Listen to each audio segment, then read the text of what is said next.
Eh bien bonjour à toutes et à tous, j'espère que vous allez bien, moi ça va super comme d'habitude. Aujourd'hui nouvelle vidéo sur des leaks de Pokémon Arceus. Si vous êtes chaud, on est parti.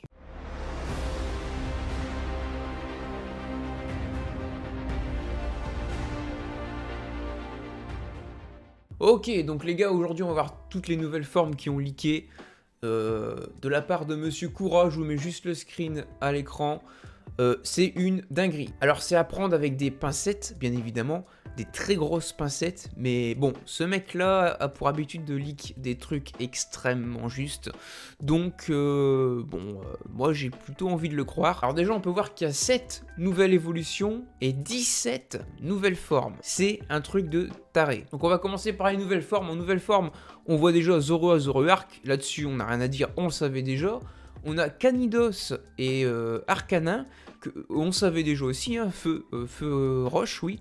Ensuite, on a Guiriègle, ça on le savait également. Et les nouveaux starters, on avait énormément de théories qui circulaient à ce niveau-là. Et il s'avère que c'est vrai, les starters auront une nouvelle forme finale. Et les types sont juste incroyables, les gars. On a Feu Spectre pour Typhlosion, incroyable. On a Plante Combat pour Archiduc. Et on a Eau Ténèbres. Alors là les gars, pour les starters, je ne sais pas lequel choisir. Je vais pas vous mentir parce que vu les formes qui risquent de sortir, ça va être très serré. Mais personnellement, je pense partir sur Typhlosion. Ou à la rigueur, Archiduc, parce que le type combat peut lui donner un aspect très agressif. Ensuite, on a Muplodocus, Dragon Acier. Alors là, on est vraiment sur un très bon type. Deuxième type Dragon Acier, j'ai hâte de voir. Ensuite, on a le Pokémon Tortue, là, un peu Tortue Glace, je ne sais plus son nom malheureusement. C'est Glace Roche. Là-dessus, je m'attends vraiment à un renouveau, vraiment une forme qui change complètement le physique du Pokémon et qui peut le mettre plus en avant que ça, parce que c'est un Pokémon qu'on a tendance à oublier. Ensuite, on a Quillfish, il me semble qu'il s'appelle comme ça, Ténèbres Poison. Alors là, on est sur un plutôt bon type, mais sans plus, donc j'ai hâte de voir sa forme. Je pense qu'il y aura des longues piques bien stylées, qui sera de couleur violette, tout ça, un truc vraiment très stylé. Ensuite, on a Dimoré, Poison Combat. Alors là, Dimoré, j'en attends du lourd, parce que Dimoré est extrêmement stylé, et en plus de ça, il est extrêmement fort en stratégie. Donc j'attends vraiment des grosses nouveautés. Ensuite, on a le Poisson Vert, je sais plus son nom, mais lui, très stylé, sa nouvelle évolution, donc je pense qu'il y a juste ça qui change éventuellement.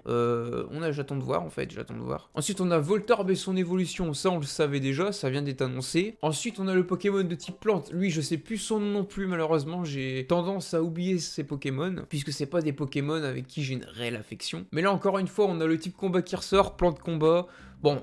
C'est plutôt un bon type, c'est rien de fou, rien de trop fort, mais petite pensée à Chapignon qui est très fort en stratégie. Sachant que ce Pokémon-là a accès à aromathérapie en plus, en stratégie, il peut être extrêmement fort, et surtout son design, vu le design qu'il a déjà, je pense qu'il va être très beau. Ensuite, on passe aux évolutions les gars, là c'est très intéressant. Donc déjà, on peut dire qu'il y a déjà 3 évolutions qu'on connaît déjà. L'évolution pour le cerf, il me semble que c'est Cerfreux. Une évolution de un sécateur, donc H-sécateur, qu'on savait déjà aussi. Une autre évolution pour le poisson vert, je ne sais plus son nom. N'hésitez pas à me dire en commentaire d'ailleurs comment il s'appelle. Donc ça également, on le savait déjà. Et là, on a que des nouvelles évolutions. Une nouvelle évolution pour Dimoré, et j'ai très hâte de voir le style de l'évolution. Une nouvelle évolution pour Quillfish, qu'on a vu précédemment. Et une nouvelle évolution pour Ursaring. Alors là les gars, on a vraiment un gros potentiel selon moi en termes de tank je pense. Parce qu'on a un type acier roche. Et je peux vous dire qu'il va être très stylé physiquement à mon avis. Déjà que j'adore le Pokémon de base,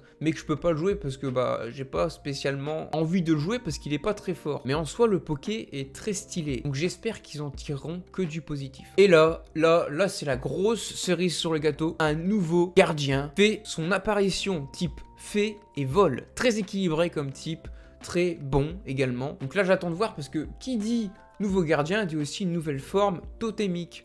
Donc j'ai hâte de voir la tête de ce nouveau gardien. Donc moi qu'est-ce que j'en pense les gars? J'en pense que c'est excellent parce qu'on a beaucoup de nouvelles formes, pas mal de nouvelles évolutions. C'est très positif pour le jeu. J'ai très hâte qu'il sorte, c'est le jeu que j'attends le plus, je vais pas vous mentir. Et surtout je trouve ça cool qu'on ait les types en avance. et qu'on n'ait pas les formes directement. Ça aurait été du spoil un peu trop vénère à mon goût. J'ai quand même envie de me garder un petit peu la surprise, voir les trailers d'annonce, tout ça au fur et à mesure, pour garder quand même une grosse hype pour le jeu. Sur ce les amis, c'est déjà la fin de cette vidéo, j'espère qu'elle vous aura plu, moi j'ai kiffé la faire. Donc bien évidemment, je vous invite à vous abonner, liker la vidéo, la partager et la commenter. N'hésitez pas à me dire quelle est votre future forme de Pokémon préférée, quel est le Pokémon qui vous intéresse le plus. Et sur ce, moi je vous dis au revoir.